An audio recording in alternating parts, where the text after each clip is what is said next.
Well, obviously the locker room was a little bit happier today than it was on Thursday. The guys really competed the whole game. I know Drexel shot 50% in the first half, but I liked our defensive effort. They did a nice job of getting us in our rotations on our ball screens. They came in with a nice attack.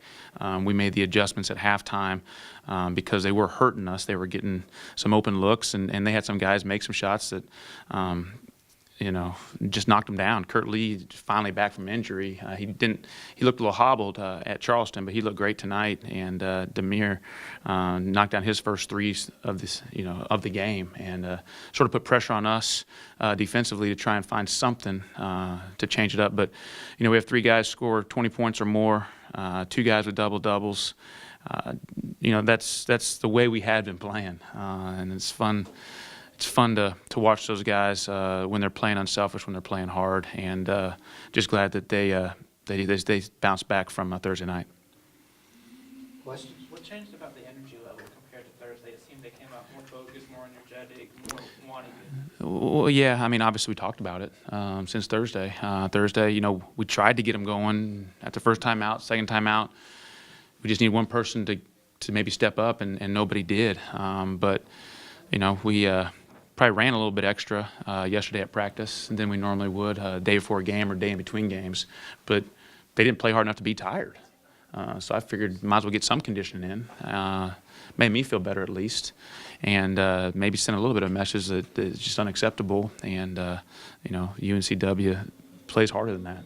And you don't want to stand for that last effort. And we let an opportunity slide by on Thursday just by not competing. I mean, if we compete and we lose, I can live with that, and that's what I told those guys, But if you don't compete, it's hard to swallow. And I thought today we just came out and really competed, and obviously good to have Ty G back. He's pretty important to us, I know he makes shots and he had 20 points, but defensively he was really good. He only had 3 steals, but I think he got the ball, he deflected it enough times to slow them down, and that really helps.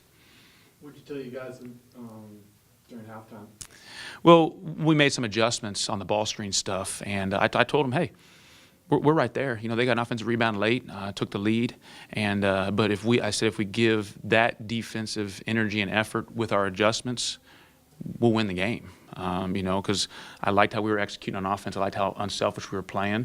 We were getting open looks. We just didn't make any of them. I figured at some point we'd start making them in the second half, and we did knock down the big shots when we needed to sort of stop their runs. And that was really good to see. And we got the ball inside to put pressure on them.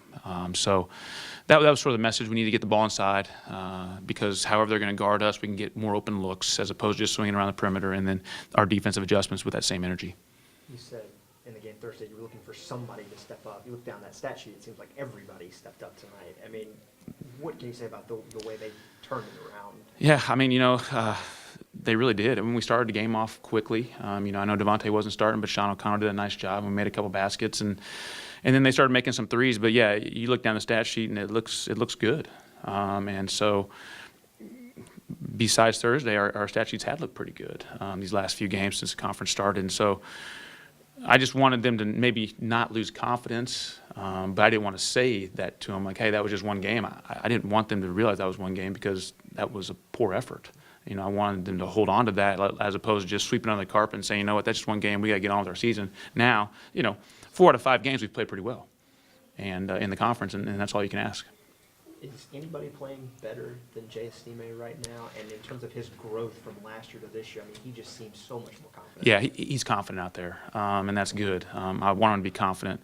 He's doing exactly what we want him to do. Obviously, I always want more. I'd like more rebounding, even though he had 5 rebounds today. I told everybody on our team, everybody needed a rebound. I wanted everybody to have 5 rebounds. Now, I knew Devontae was probably getting up with more than 5, but I wanted all the other guys to end up with 5, and didn't quite make it, but a couple guys had 5 or more.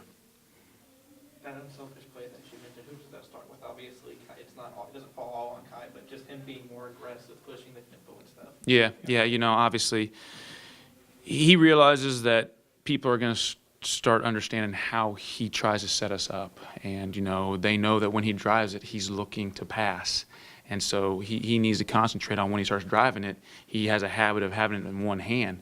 So if he gets touched a little bit, the ball's going to get knocked loose. I told him, go with two hands. So even if they hit your arm, you can still finish. You know, he's a better finisher than he's showing right now. And I think it's just because he's not concentrating on trying to finish. He's concentrating on trying to set his teammates up. But, you know, he's going to keep working. Obviously, as a freshman, he did some really good things today. You know, I know one of his turnovers, he got tripped and slid about 40 feet, but I guess he did it on his own. I need to tell him to stop tripping himself.